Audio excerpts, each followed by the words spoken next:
I'm Mario Chabus, Senior Lecturer of Accounting at the Faculty of Business Economics, University of Melbourne. So what did I discover overseas? People in different cultures can be very different, and they have various approaches to work, to study and to life, and I think I learned a whole lot from that. You learn a whole lot about yourself.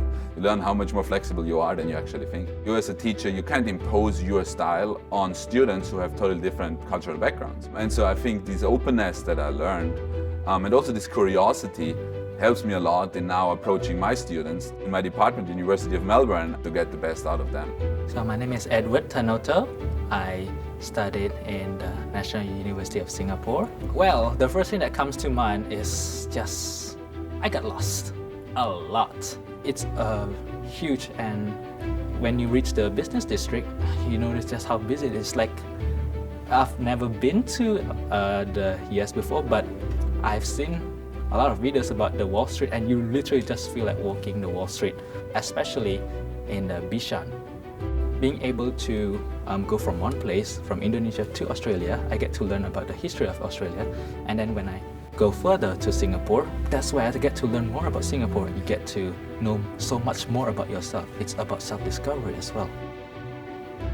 My name is Eleanor Francis Minigro. I went to Waseda University in Tokyo, Japan for 6 months on a semester exchange. The university has lots of resources and recommend places to go that are quite affordable. More affordable and actually much more wholesome if you decide to visit local supermarkets, go to local markets, form those friendships with the local grocers and the store makers and cook your own food. Exchange really opened up those doors for me, and sort of groundbreaking to see how there's different ways of understanding content and looking at the world and forming arguments. I'm Luke Elson and I studied at Gajah Mada University in Yogyakarta, Indonesia. The single most interesting thing that happened to me was the people, rich in culture, very friendly. It's definitely so much more than just Bali. You know, Bali's just one out of 17,000 islands, and even I've just scratched the surface by studying in Java. There's definitely a lot to see, and you could spend a whole lifetime exploring Indonesia. My name is Alex Horton and I studied at the University of Copenhagen.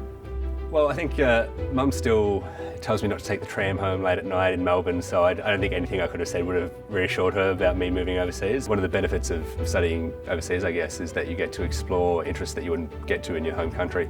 There were maybe 10 or 12 of us from everywhere around the world who just sort of came together, and everyone prepared a certain dish, and something I can always look back on fondly. A little culturally diverse family, I suppose.